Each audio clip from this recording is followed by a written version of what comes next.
वक्रतुंड महाकाय सूर्यकोटि समप्रभ निर्विघ्नं गुरु मे देव सर्वकार्येषु सर्वदा। ओम श्री गुरु चरण कमलेभ्यो नमः।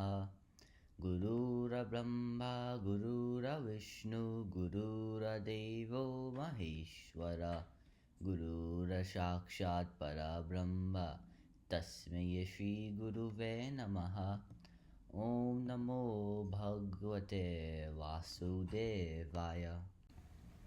हरे कृष्ण प्रभु। गीता ज्ञानामृतम के आज की इस वीडियो में हम लोग श्रीमद् भागवत गीता के पहले अध्याय का पहला श्लोक को पढ़ेंगे और समझने का प्रयत्न करेंगे। अध्याय 1 को अर्जुन विषाद योग करते हैं। इस अध्याय में 47 श्लोक है। इस अध्याय के बहुत सारे श्लोकों में अर्जुन भगवान श्री कृष्ण से युद्ध के परिणाम पर शोक प्रकट कर रहे हैं। महाभारत का युद्ध एक ही वंश के दो परिवारों के बीच हुए युद्ध का वर्णन है।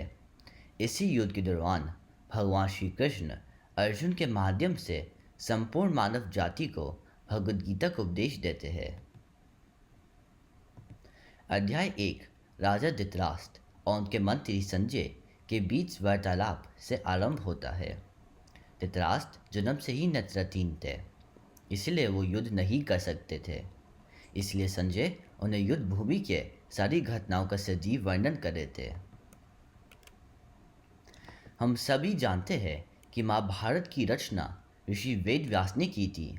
संजय उन्हीं ऋषि वेदव्यास के शिष्य थे। ऋषि वेदव्यास के पास ऐसा चमत्कारी शक्ति थी जिससे कि वह दूर दूर तक घटाई घटनाओं को प्रत्यक्ष रूप से देखने में समर्थ थे। अपने गुरु की अनुकंपा से संजय को भी वह दिव्य और चमत्कारिक दूरदृष्टि की शक्ति प्राप्त थी। इस प्रकार से वह राजमहल में बैठकर धृतराष्ट्र को युद्ध भूमि में घटाई घटनाओं का सजीव वर्णन सुना रहे थे।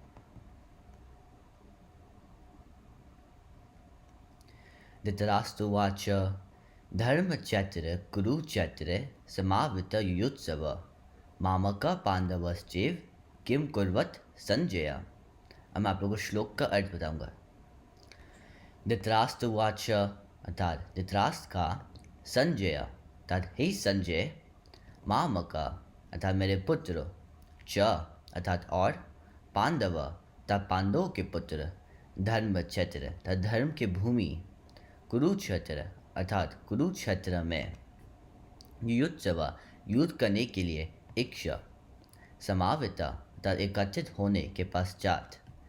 तो यहाँ तक का अर्थ हुआ, धृतराष्ट्र ने कहा, हे संजय मेरे पुत्र और पांडवों के पुत्र, जो कुरुक्षेत्र जो धर्म भूमि है वहाँ एकत्रित होने के पश्चात, किम अर्थात क्या, अकुर्वता अर्थात उन्होंने किया मुझे बताओ। अर्थात यहाँ तक का अर्थ हुआ, धृतराष्ट्र ने कहा, हे संजय, कुरुक्षेत्र के पवित्र भूमि पर युद्ध करने की इच्छा से एकत्रित होना के पश्चात मेरे और पांडवों के पुत्र ने क्या किया। धृतराष्ट्र ब्लाइंड होने के साथ साथ आध्यात्मिक ज्ञान से भी वंचित थे। अपने पुत्र के प्रति अतः मोह के कारण वो हमेशा चुप रहते थे और अन्याय होते देखते रहते थे। वो पांडवों का हिस्सा भी हड़पना चाहते थे। उन्हें अच्छी तरह से पता था कि वे अपने भाई पांडवों के पुत्र के साथ अन्याय कर रहे हैं। इसी कारण से वह महाभारत युद्ध के परिणाम से चिंतित थे और संजय इस कुरुक्षेत्र की भूमि जहाँ युद्ध हो रहा था उसके बारे में एक एक चीज़ जानना चाह रहे थे। इस श्लोक में धृतराष्ट्र संजय से पूछते हैं कि उनके पुत्र और पांडवों के पुत्र युद्ध भूमि में क्या कर रहे हैं। यह स्पष्ट था कि जब कौरव और पांडव कुरुक्षेत्र की भूमि में एकत्रित हुए हैं तो युद्ध के लिए एकत्रित हुए थे।